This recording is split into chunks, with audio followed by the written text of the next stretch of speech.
Okay. It's right side up. Okay. What's going on, guys? Sensei Lewis here. Got a little special edition for you.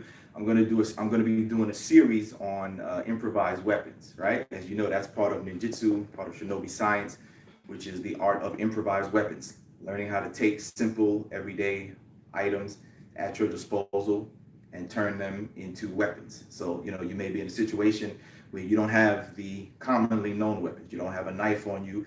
You don't have a baton, a stick, a firearm, etc. And you know, you get caught in a situation and you need a little bit of extra help, and all you have is a simple hairbrush with you, or you have your keys or your wallet, or various other simple things that are not commonly known as weapons, things that don't normally seem to be deadly, but how in the hands of the skilled Shinobi practitioner you can turn them into a weapon. So here I'm going to show you how this simple hairbrush can be turned into a weapon in your self-defense. All right, come.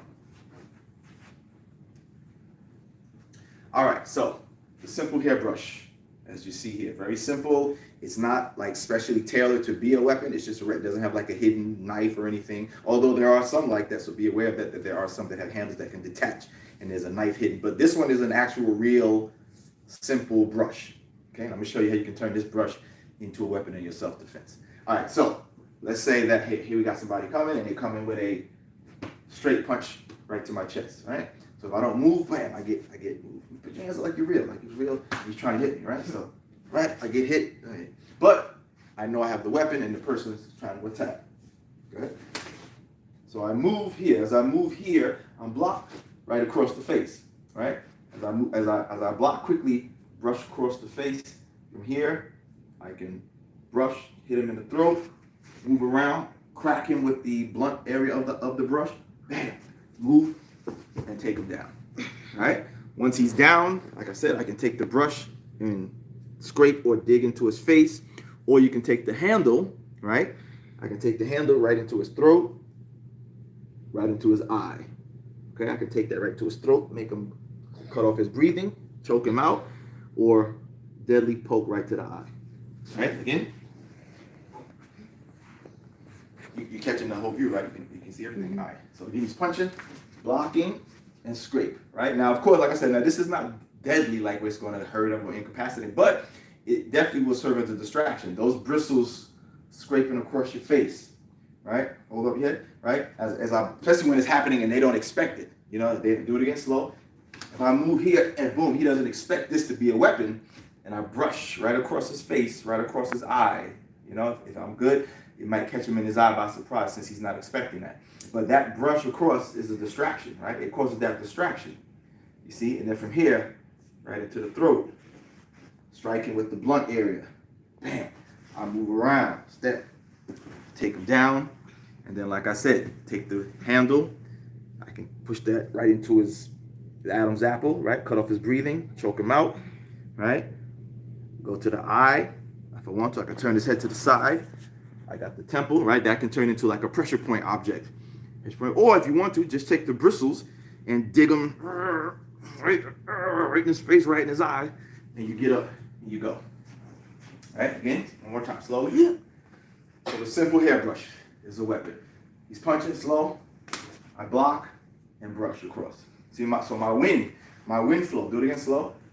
All right, I block and my wind flow scrapes across. Poke to the throat. Strike with the wooden area. Crack them, move around, sweep them down, boom. And from here, like I said, turn it right to the throat, right to the eye, turn his head to the side, you got the temple, or just take the bristles and dig them right in his face, scrub his face, and then get up and make your escape. Okay, let's go from the other side. Slow, punching, block, all right? Block, brush, poke, strike, move around, sweep him down. Boom. And then once he goes down, like I said, take that, move to the handle, expose some of the handle right into his throat, or poke to the eye, turn the head to the side, strike the temple. Dig into that temple pressure point. All right, again, slow. So it's real simple. Like I said, just a simple brush. Slow. Here, roof. And it would be a quick motion, right? Do it again. So it'd be like, Wow. So this would be all in one. I'm slowing it down for you, but it would be like all in one. They punch, I'm blocking and scraping all in one motion. Then I poke, strike, move, take them down, and go. All right. Now there's one thing that I didn't mention in, but if you know about our style, you know about the tai sabaki, which is the body movement, right? You know that's the body movement. So you notice that as I'm moving, I'm making my way around to his blind spots as I go around to the other side of his body. So that's my tai sabaki. So that's an unmentioned aspect of it there.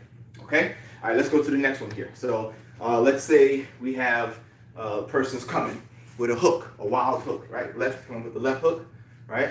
Boom, I get hit, right? But with my brush, as my weapon, again, right? I block and scrape across, again, right? Block, scrape across, again, right? Block, scrape across his face, again, saying it'll cause that same distraction, scrape across, right? Then I strike to his midsection, strike him to the groin, then I come up with the bristles right to his face and push him down with the bristles. So the bristles are digging in, they're scrubbing in his face, scrubbing in his eye, right? And then you go. Okay. Now again, that's just gonna it just gives you some room to operate. It slows him down. It opens up an advantage for you, right? Gives you a little extra in your defense. Those bristles, they seem simple, but yeah, that's scraping across your face, especially when you have intent behind it, right? That quick brush across your face. If your eyes are open and they don't expect it to be a weapon, you brush across the eye, man, that'll irritate your eyes. Sometimes, little hair particles can be in your brush when you constantly brush your hair. So when you go across, maybe the little hair particles will also come off the brush and get stuck in their eye. You know what I mean? So that's all going to be in your favor. So again, throws that hook.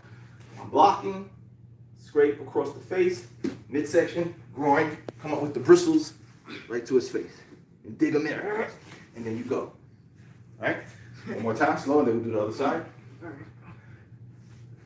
Block, scrape across, hit him in the midsection, hit him in the groin, and then come up with the brushes to his face and right into his face and dig him in. Okay? All right, let's do the other side. So this is a left hook, right? If I don't left hook, right? If I don't move, boom, I get hit. Aim like properly, bam, right? Get hit. I block again, block, strike, right? Block. And then brush across. Scrape right across their face. Again. Block.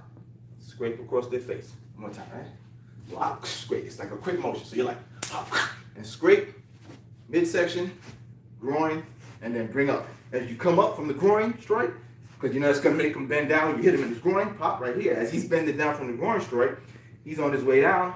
I'm on my way up. Place your hand behind it. Get the brush right into his face. And then take him down. Okay. No, you're we'll do it right here. That's fine. All right. So let's do it again. Strike. Scrape the brush across his face. Midsection. Groin. Right up. As he, like I said, when you hit him there, he goes like this. Boop. You come up. I hit him, and as he's coming down, I'm coming up with the brush to his face. Yeah. And like I said, scrub it and go. Okay. One more time. Lock, scrape, right? Here, just whoosh, right across his face, midsection, groin, and come up. See how everybody reaction goes when it hits the groin, they bend down, you come up. So on his way down, he's coming down, and I'm already coming up. I'm on my way up, and the bristles will get right in his face, right in his eye. Take him down, and go. Okay? All right, so let's talk about some of the main ways to use the, you got to get a close up on my hands in his head area, right? So the main ways that the brush becomes your weapon is, number one, of course, the bristles. Utilize the bristles because that's scraping across the flesh of the face. It stings, it burns, it's an irritant, right? And like I said, if you use it wisely where they don't realize that it's your weapon, right? They don't realize it's your weapon. So if you utilize it real stealthily, and you scrape and it catches and his eyes are open, right? Your opponent's eyes are open and I scrape across. The bristles are scraping his eye, scraping the naked eye, right? Imagine the irritation that is, the burning. Like I said, if you have hair particles in your brush and that gets in his eye too, that's going to cause him to burn. He's not going to be able to fully think about, trying to figure out, trying to fight you back, because obviously that, and you're going to constantly keep moving. But you want to use it stealthily. You don't want to make it appear that it's the weapon. I could just be simply brushing, then all of a sudden I get attacked and I bring it right into motion. All right.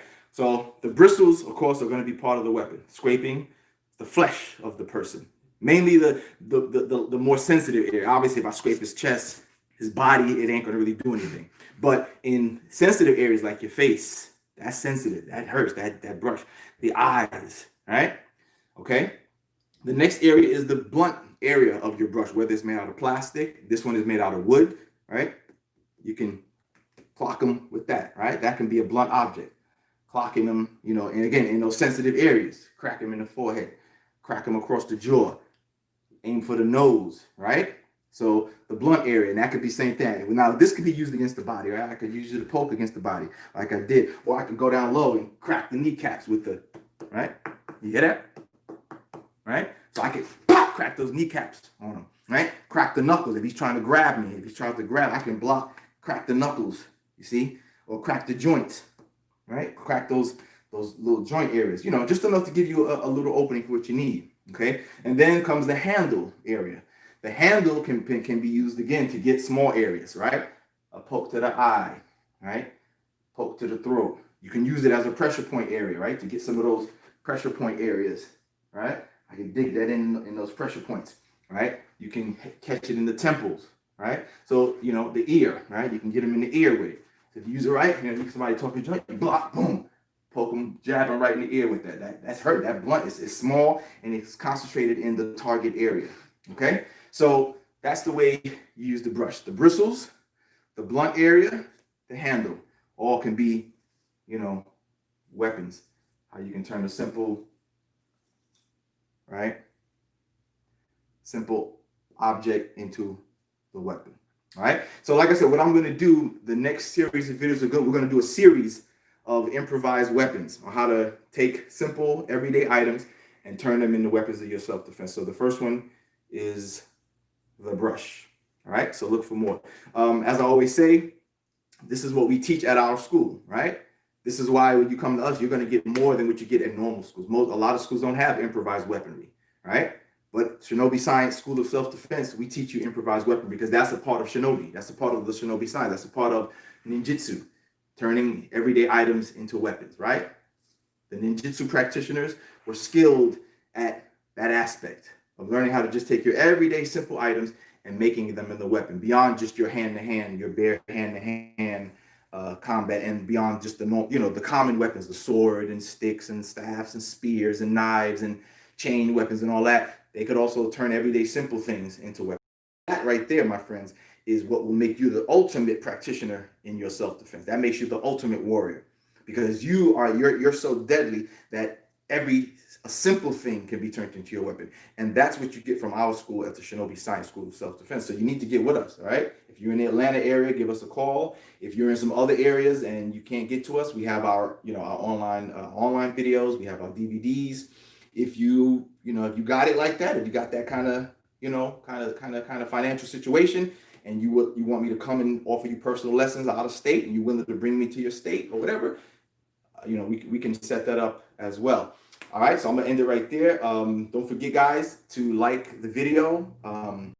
If you want to donate, give something. If you appreciate the lesson, and you gain something from it, go on ahead and send something to the Cash App or the PayPal.